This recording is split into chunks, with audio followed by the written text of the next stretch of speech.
You don't expect your heart to flutter at 60, not after 2 divorces, gray roots, and knees that ache before rain, not when your days are filled with garden pruning and polite neighborly smiles.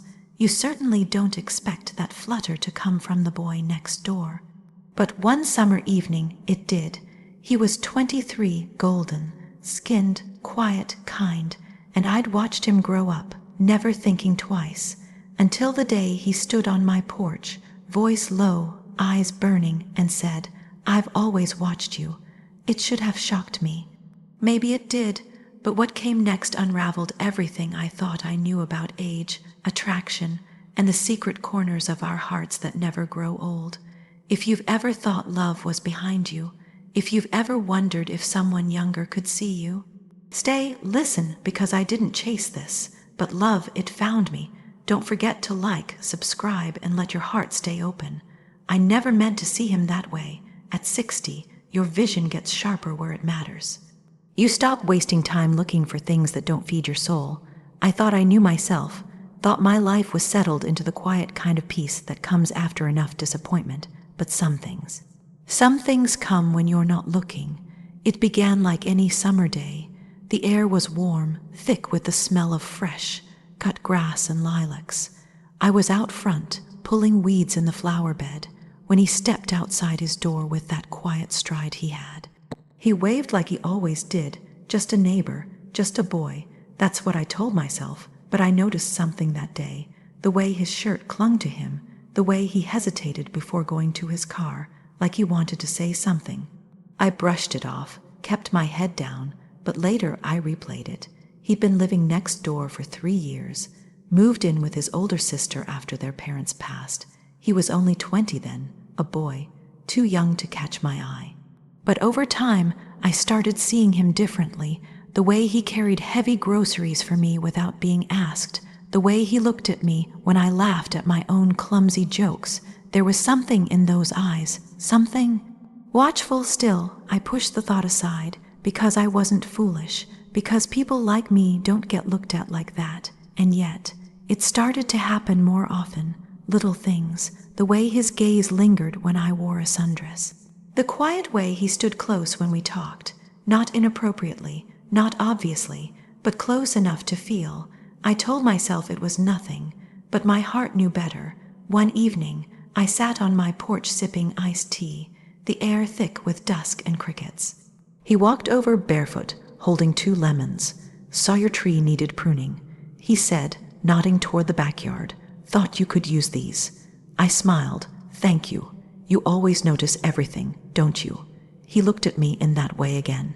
Eyes soft but steady, like he was holding something back. "I do," he said, "especially you." I felt something catch in my chest, but I laughed it off, because what else was I supposed to do? He smiled, nodded good night, and walked back. But something had shifted.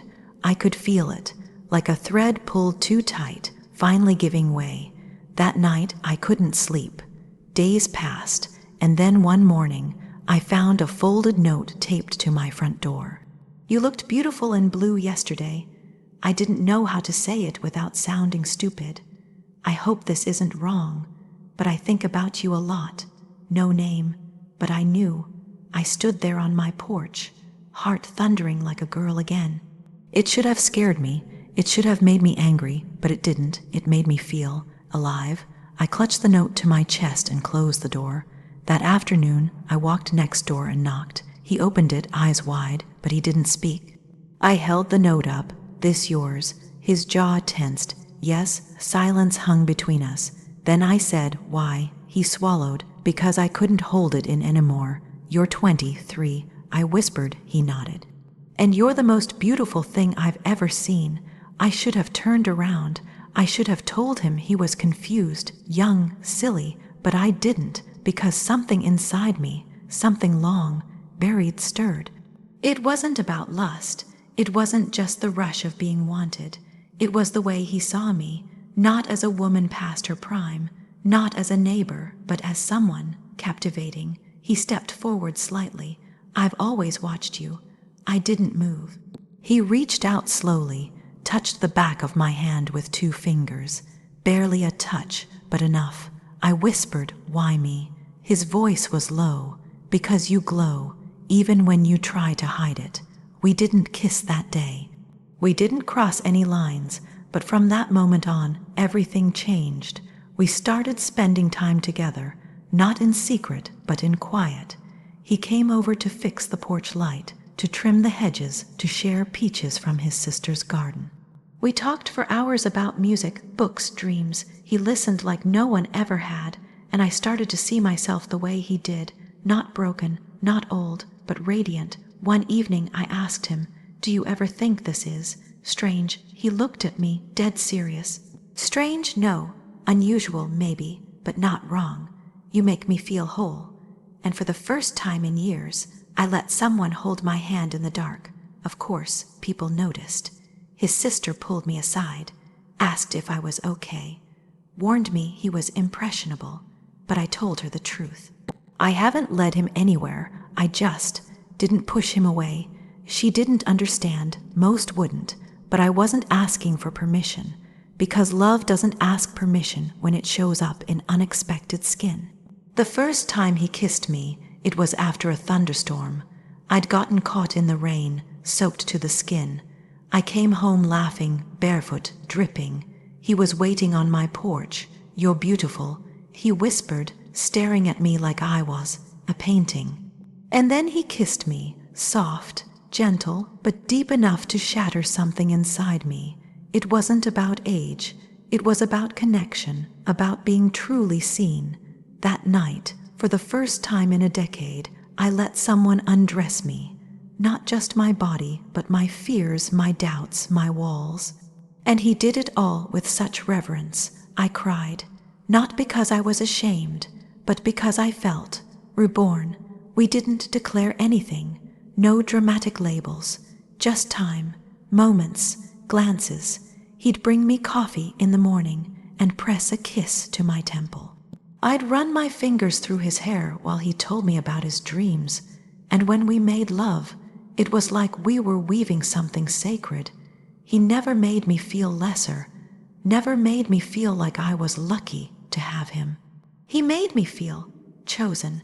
One night I asked him, "Won't you want someone younger one day?"